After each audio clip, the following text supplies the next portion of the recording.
Well, for about 330,000 Canadians, cannabis was already legal before this week. Medical users will see their separate system maintained for now to treat everything from anxiety to multiple sclerosis. But that doesn't mean there aren't concerns over the spillover effects of Bill C-45 and Bill C-46. Joining me from Toronto is James O'Hara, the President and CEO of Canadians for Fair Access to Medical Marijuana, a nonprofit group that lobbies for medical cannabis patients. Mr. O'Hara, first of all, thanks for joining me. It's good to talk to you. You're very welcome. Great to talk to you. You represent Canadians who depend on cannabis as part of their health care. What is your group's biggest concern now that recreational cannabis is legal? So we're very much focused on access, and under the umbrella of access is affordability. And what we hear from our patients day in, day out is really affordability issues. Not only do I hear that from patients, but I'm also a patient myself, so I see it firsthand. And within the affordability aspect of things is both pricing and taxes, especially taxes. Canadians are finding today that the tax burden on medical cannabis is just too much to bear. Okay, there's lots of concern about the lack of supply of cannabis and whether legal producers can meet the demand at least early on in the legalization process. How big of an issue will supply be for medical users? So it's definitely going to be an issue, and the challenge is it doesn't seem to be even across the industry. So it seems to be that there's certain producers who are in very good inventory positions where the others are a little more spotty.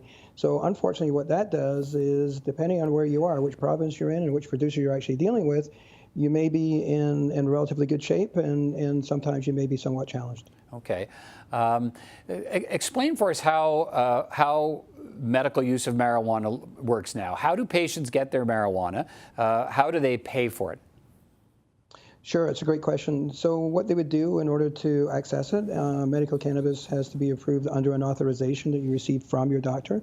So they have to go to their doctor, discuss what their symptoms are, just like they would with any other medication, and then based on the underlying issues, the doctor would then prescribe. What then happens is the patient has to take that authorization, register with a licensed producer, and then they're able to get their medical supply from that licensed producer. Okay. Let's turn to some of the legal considerations that medical users might face. Bill C-46 creates new impaired driving offenses with new THC limits for a driver. Is that going to present a challenge? Yeah, one of the issues that really we see is that when it comes to medical patients, first of all, medical patients have a higher tolerance. So if you measure impairment just on the per se limits, which many law enforcement agencies are actually looking at doing, that doesn't necessarily indicate that the individual is impaired or reaches the definition of impaired. The other aspect of it is that unlike alcohol, which is stored in the blood, THC is really stored in the fat cells. And what can happen is that you can have a medical patient who has administered their dosage a number of days before, who could technically register as impaired when it comes to the per se limits alone a number of days later.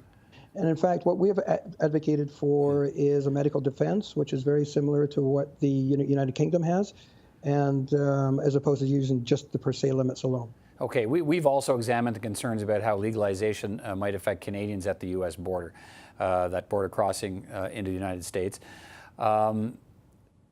Cannabis was illegal before and it remains the case now in the United States, but if border guards from both countries are paying extra attention to cannabis, what's the implication for medical users? Well, the implication very simply is that they cannot take their medicine south of the border. And we would tell every Canadian patient today, just don't do it. Check your baggage, check everything you have to before you go. It's completely illegal in the U.S., regardless of which states may have legalized. As soon as you cross the border, you can definitely face some serious challenges. One of the things that we're hearing from our patients, by the way, is that incident or situation where patients are perfectly legal or it's perfectly legal for patients to carry their medication within Canada. Mm-hmm.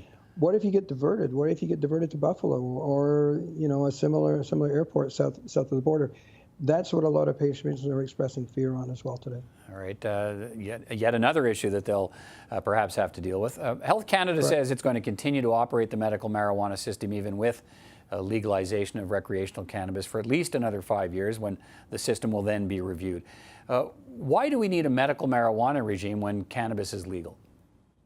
Terrific question. So there are a number of reasons for that. The first thing is that when it comes to medical cannabis strains are often bred for high CBD as opposed to high THC.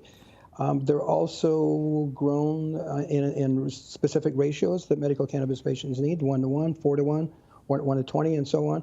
And those products, quite frankly, are of very little interest when it comes to the non-medical or the recreational side. So we wouldn't see those medical types of strains or medical types of products available within a pure recreational or non-medical context. And we can't have those medicines go away.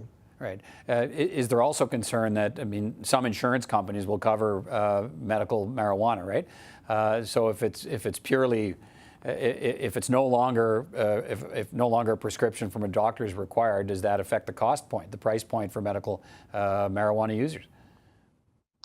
Absolutely. Medical patients today struggle with, as I say, costs from both a tax point of view and the actual product point of view.